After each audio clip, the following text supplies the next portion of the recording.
So let's look at who your customers are. Who are your customers? Because you can't help them if you don't know who they are. They're people that buy things from us, external customers. That's the obvious one. Here's your goods, sir. Enjoy. 2, internal. Your boss is a customer.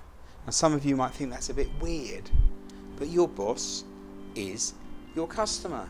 Because if you want your boss to be giving you a pay rise, if you want your boss to be giving you the juicy jobs, if you want your boss to be improving your working hours, to give you that holiday, to give you a half day here and there, you've got to treat him like a customer, which means giving him good customer service, helping him achieve his goals, which helps you achieve your goals.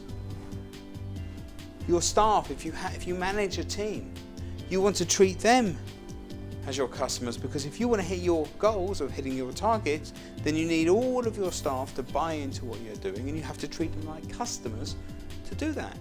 Helping them achieve their goals will make them more productive and more motivated and more positive, which will make them easier to manage, more fun to manage, more positive to manage, and everyone will hit their goals. Your colleagues, accounts, marketing, sales, production, you both want the same end goal.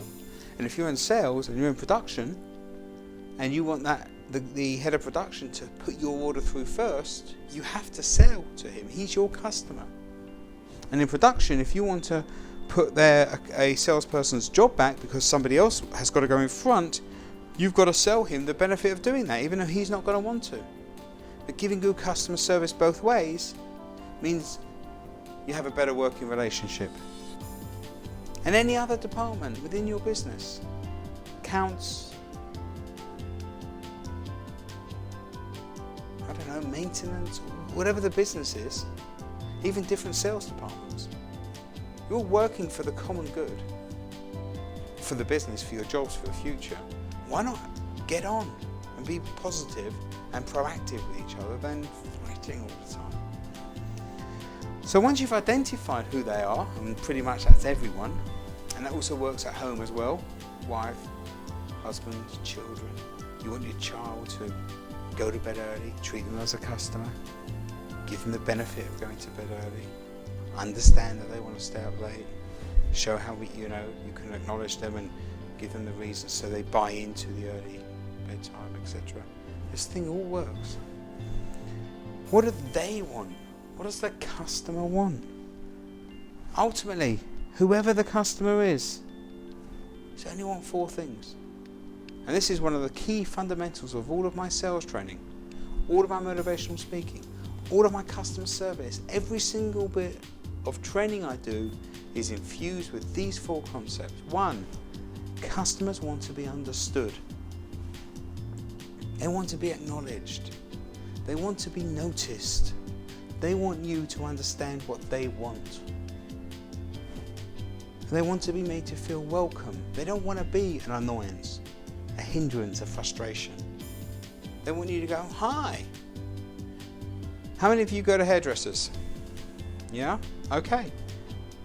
How many of you been going to hairdressers for longer than 5 years? That's funny. It's most of you. Why? Because they're your friend. Okay. When you walk in there to the salon, how do they make you feel welcome? By name. Okay. Make you feel welcome. Hairdressers have absolutely understood this concept. How do they show that they want to understand what you want? Okay, so they stand behind you and they go, what do you want to do today? They ask you. Okay, that's interesting. When you walk in, they make you feel welcome by asking your name. And, sorry? Okay, you're saying that it's your friend. So anyone in here have friends that they give money to for services? Okay, just mentioning that generally when a friend does something for me, I don't expect to pay them or have to make an appointment to see them again. I'm just saying. Whilst you're there, they're your friend, they make you feel welcome. They act in the way our friends act. They ask questions and are interested in us. That's why we think they're our friends. We are their clients. not their friends. I do quite a bit of training with hairdressing businesses and understand this concept fundamentally. To make you feel welcome by remembering your name, and how good does that make us feel about them? 100%. Which makes us feel important. We want to be important. We want to feel valued. If you walk to your local Sainsbury's and as you walked in, they went, "Hello, Mr. Kaplan, how are you? Thank you very much for coming back to us and not going to Waitrose. We've got some lovely things on here." Or it doesn't happen? I don't understand it, because sometimes when I go to supermarkets, always when I'm busy and in a rush, always there's somebody in front who's talking to the cashier, and they know them. They've known them for years. "Oh yes, Margaret. How's it going?" "Oh yeah, my back's not much better now. Got a bit of a headache." "Oh dear, never mind. Have you know we've got some pills on aisle 4. "Oh, have you? Yeah, I'll go and get them for you." "Oh, please, don't chat." Maybe I'm being a bit harsh there. Probably trained to chat. But really, in most instances, if somebody welcomes you by name, you'll feel fantastic. Great. You're recognised. You want to be important. Who to? To them. You want to matter to them. And don't we all want to be important and matter to other people? To make a difference. So that when we die in all those years' time, someone goes, "Oh yeah, do you remember Adam? What a guy he was. Can't believe he's gone." That's what we want. We don't want, who was Alan? We want to be forgotten. We want to be important, feel valued. We want to be valued.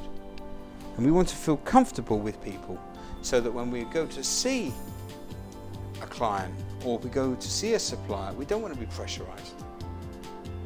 We want to just feel that we can choose what we want, not what you want me to have, but what we want to have. That's why using the option where we can refund you your carriage, or we can give you 10% off your next order. What would you prefer? It's so much more effective than saying, "Well, we'll give you 10% off your carriage," all right? How does that make somebody feel that they're in control? It doesn't. We want to be a very important person. We want to be treated as if we're special. And we all are special. But every now and again, we want someone to acknowledge that. Okay? So this is what it's all about. And we're getting into the nitty-gritty.